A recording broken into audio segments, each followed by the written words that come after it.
Hi guys, welcome back to my channel. Today I have a bonus video for you guys because today is my birthday. And so we're combining two of my favorite things, which is rainbows and red velvet cake. And we're gonna be making this rainbow frosted red velvet cake. If you're new to my channel, welcome. I post new videos every Monday, Thursday, and Saturday, so make sure to subscribe so you don't miss out. So let's get started. First, preheat the oven to 350 degrees. Lightly grease 3 8-inch round cake pans. Line each pan with a circle of parchment paper. Grease the top of the parchment paper. And set them aside for now. Then into a sifter over a medium bowl, add in the cake flour, baking soda, and salt, and sift the ingredients into the bowl. Whisk them to combine them, and set it aside for now. Then in a small bowl, add in the cocoa powder, vanilla extract, and red food coloring. Whisk them until they're combined, and set it aside for now. Then in the bowl of a stand mixer, or you can use an electric hand mixer, add in the softened butter and sugar, and cream them on medium speed for 8 minutes until they're very light. Don't beat it on high speed or it won't incorporate as much air into the mixture.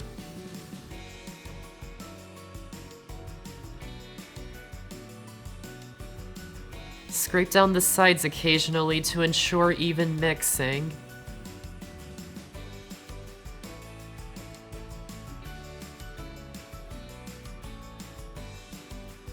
Then add in the eggs one at a time, make sure they're at room temperature. Mixing well and scraping down the sides after adding each one.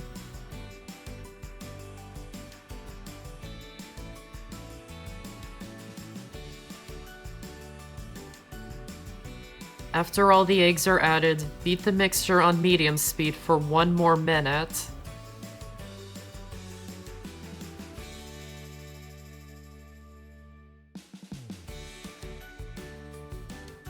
Then add in the red cocoa paste. And mix it in until it's well combined.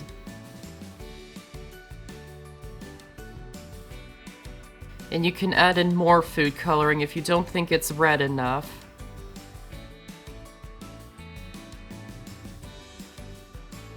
Alternate adding the dry ingredients and buttermilk. Start by adding 1/3 of the dry ingredients. Mix briefly until they're almost combined but not fully incorporated. Then add in half of the buttermilk. Make sure it's at room temperature. Mix it briefly until it's almost combined. Add in another 1/3 of the dry ingredients. Mix until almost combined. Add in the rest of the buttermilk. Mix until almost combined. Then the rest of the dry ingredients. Mix until almost combined. Then mix it by hand until they're just combined. Don't overmix the batter or the cake will have a tough texture.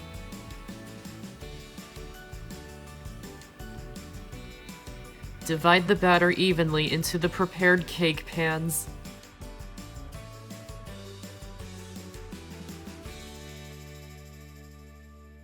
Shake and tap each pan to get rid of air bubbles and level the top. And bake them in the oven for 25 to 30 minutes or until a toothpick inserted into the center comes out clean.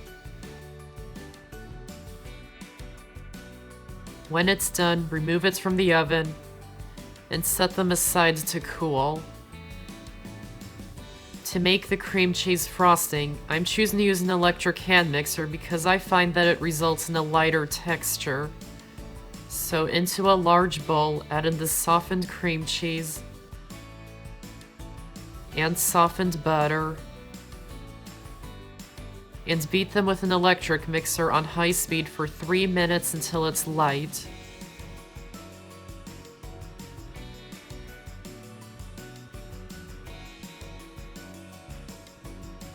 Then sift in half of the powdered sugar. Mix it by hand at first to combine the ingredients. Then beat it with the electric mixer on high speed for 2 minutes.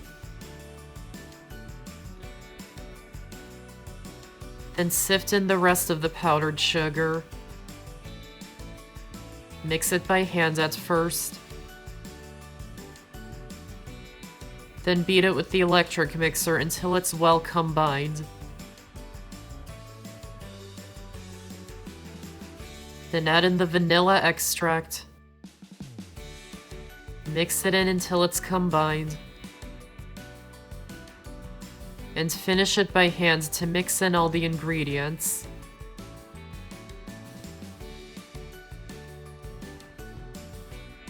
Once the cakes are cooled enough to handle, it's fine if they're still warm. Run a butter knife around the edges to loosen them from the pan. Turn them out of the pans. Remove the parchment paper from underneath and place them onto a cooling rack and leave them to cool completely if they're not cooled yet. Then trim the tops so they're flat. You can use a serrated knife if you don't have a cake leveler, but it will be harder to get the tops completely flat.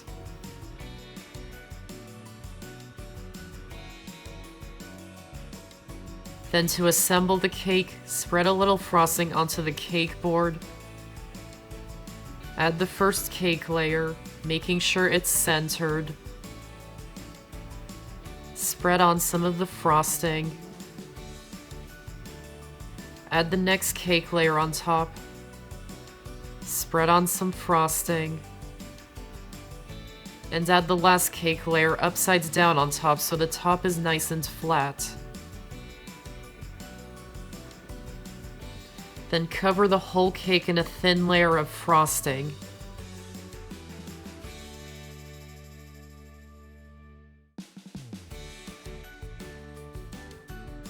And place it into the fridge for at least 30 minutes until the frosting is set and no longer sticky.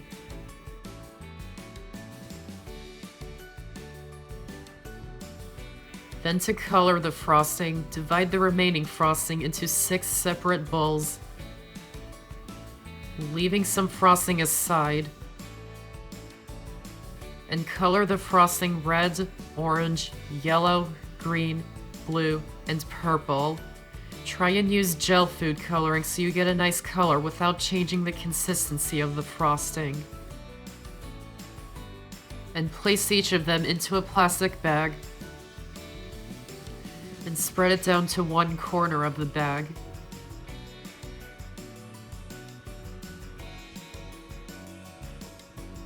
Once the cake is chilled, remove it from the fridge.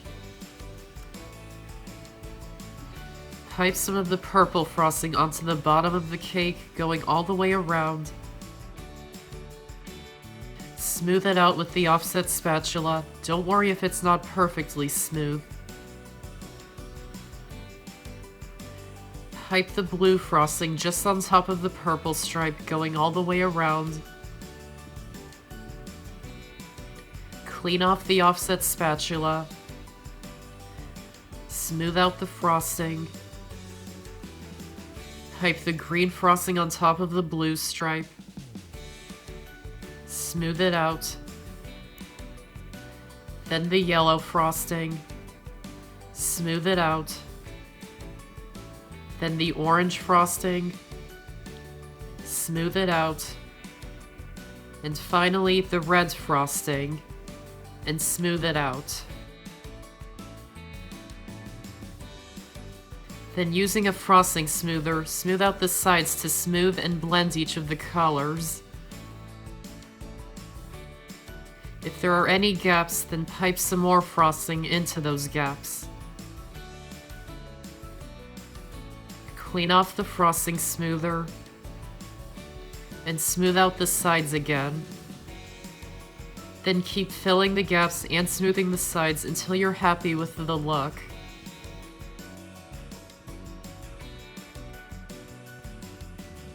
Choose which side of the cake you would like to face the front. Then to make a rainbow on top of the cake, pipe the red frosting onto the sides, just onto half of the cake. Then pipe the orange frosting right next to it. Then pipe the yellow frosting. Then the green frosting. Then the blue frosting. And the purple frosting. Then use the offset spatula to smooth out each of the colors.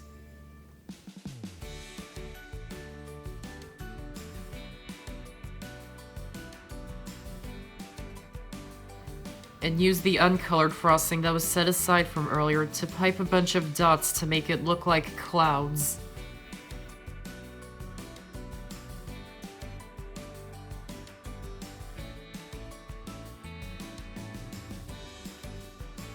And that's how to make a rainbow frosted red velvet cake. I hope you enjoyed this video, and I have so many more on my channel, so be sure to check them out and subscribe for more. Thanks for watching, and I'll see you next time.